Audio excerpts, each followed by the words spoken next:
সুপ্রিয় চাষি বন্ধুরা, আশা করি সকলেই ভালো আছেন এবং সুস্থ আছেন। আজকের ভিডিওর মূল আলোচনার টপিক হলো যে আলু কিভাবে বসাবেন এবং আলু কতটা দূরত্ব দেবেন, এছাড়াও আলুর প্রথম পরিচর্যা হিসেবে কি কি ফাঙ্গিসাইড বা কি ভিটামিন প্রয়োগ করবেন সে বিষয়ে থাকছে আজকের মূল আলোচনার বিষয়।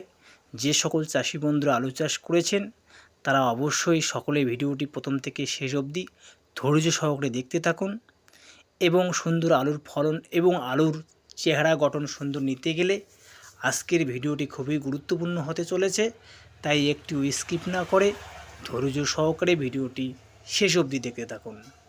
তবে চ্যানেলে নতুন হলে আমার এই কৃষিভিত্তিক ইউটিউব চ্যানেলটিকে সাবস্ক্রাইব করে পাশে থাকবেন এবং বেল আইকনটি অবশ্যই অন করবেন, তাহলে এরকম কৃষিভিত্তিক ইউটিউব ভিডিও সবার আগে পেয়ে যাবেন। তাহলে চলুন বন্ধুরা আজকের আলোচনার মূল বিষয়ে।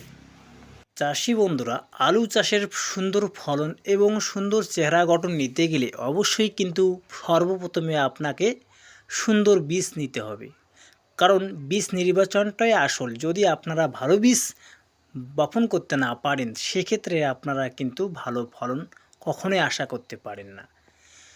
আর যদি সুন্দর বীজ বপন করেন বা সুন্দর রাসায়নিক সার এবং পরিচর্যা ঠিকঠাকভাবে নিয়ে থাকেন তাহলে অবশ্যই আপনারা 100 থেকে 120 থেকে 25 অবধি ফলন সহজেই নিতে পারবেন। আজকের আলোচনায় থাকছে বন্ধুরা কী ধরনের বীজ আপনারা প্রথম নির্বাচন করতে পারেন। সেক্ষেত্রে অবশ্যই আপনারা পাঞ্জাবের বীজ অবশ্যই নির্বাচন করবেন, কেননা এখনকার পাঞ্জাবের বীজ অনেক উন্নত হয়েছে এবং এগুলির ফলন দুর্দান্ত রেজাল্ট দিয়ে থাকে। যেমন রয়েছে সাংহার, এছাড়াও রয়েছে টেকনিকো, এছাড়াও রয়েছে জল্প, S52, এছাড়াও 403, বিভিন্ন জাতের আলু রয়েছে। এগুলি আপনারা চাষ করলে সুন্দর রেজাল্ট পাবেন। যারা চাষ করছেন তারা অবশ্যই জানেন যে এইসব যদি 1 নম্বর বীজ হয়ে থাকে তাহলে সুন্দর রেজাল্ট অবশ্যই পাবেন। আর যদি ডুপ্লিকেট পেয়ে থাকেন সেক্ষেত্রে কিন্তু গ্যারান্টি নেই। সেক্ষেত্রে অবশ্যই বীজ দোকানদার সঠিকভাবে চিনতে হবে, তা না হলে কিন্তু আপনারা ভালো ফলন পাবেন না। চাষি বন্ধুরা, এবার আসি আপনারা যে আলুর সারির থেকে সারির দূরত্ব কতটা দেবেন। একটা আলুর সারি থেকে সারির দূরত্ব আপনারা যদি হাইব্রিড প্রজাতির আলু হয় অর্থাৎ শঙ্কর বীজ আপনারা যদি S52 হয় সেক্ষেত্রে আপনারা 16 ইঞ্চি অবশ্যই ফাঁক দেবেন, কেননা আর যদি দেখেন যে এছাড়াও রয়েছে জল্প, এটা 15 দিতে পারেন। এছাড়াও নিচে কেউ যেমন 14 দিয়ে থাকেন, তবে এটা সাইজ ছোটো হয় কিছুটা। 14 থেকে শুরু হয়, যেমন 14, 15, 16। এছাড়াও এক ধরনের চিপসের আলু যেরকম থাকে সেটা আপনারা অবশ্যই 18 দিতে পারেন, তবে 15 থেকে 16টাই বেস্ট। এটা দিলে আপনাদের এই সব জাতের আলুগুলি সুন্দর রেজাল্ট দিয়ে থাকে।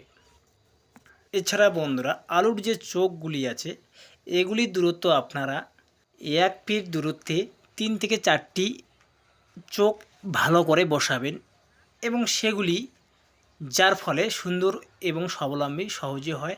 তবে চাষি বন্ধুরা বীজগুলি বপন করার সময় অবশ্যই কিন্তু আপনারা ফাঙ্গিসাইড দ্বারা এগুলিকে শোধন করে নেবেন, কেননা এই চারাগুলি প্রায় 12 থেকে 14 দিন মাটির তলায় থাকে এবং সেগুলি কিন্তু বের হতে না হতে স্প্রে করানো যায় না। যার জন্য আগেই যদি আপনারা ফাঙ্গিসাইড দ্বারা মিশ্রিত বা জলে ভেজান সেক্ষেত্রে কিন্তু আপনাদের নিরাপত্তা বেশি দিন দিতে থাকে।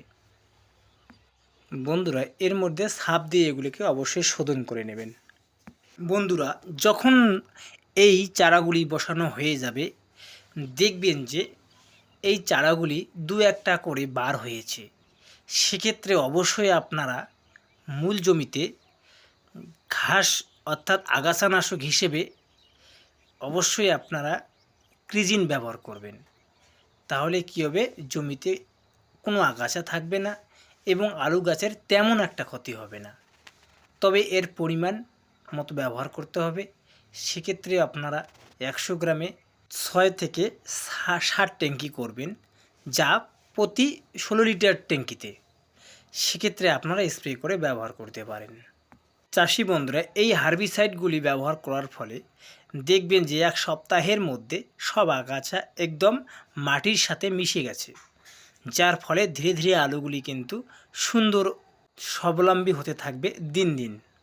চাষি বন্ধুরা, চারা যখন ধীরে ধীরে মাটি থেকে প্রায় 4 আঙুল কিছুটা উপরে উঠবে, সেক্ষেত্রে যখন আলুর বয়স প্রায় 25 থেকে 30 দিনের মতো হয়ে যাবে, তখন আপনারা এই আলু গাছগুলিতে কী স্প্রে করবেন? সেই সময়ে বন্ধুরা যদি খরা রৌদ্র থাকে, সেক্ষেত্রে অবশ্যই কিন্তু আপনারা যে ম্যাঙ্গোজেব গোত্রের ব্যবহার করতে পারেন 63%। কেননা এই সময় 75% ব্যবহার না করতে পারেন, সেক্ষেত্রে চূড়া রোদ থাকলে এবং ছোট গাছের ক্ষেত্রে অবশ্যই আপনারা 63% ম্যাঙ্গোজেব ব্যবহার করতে পারেন। এক্ষেত্রে আপনারা অ্যান্ড্রাকল ব্যবহার করতে পারেন, এছাড়াও অন্যান্য কোম্পানি রয়েছে সেটাও ব্যবহার করতে পারেন।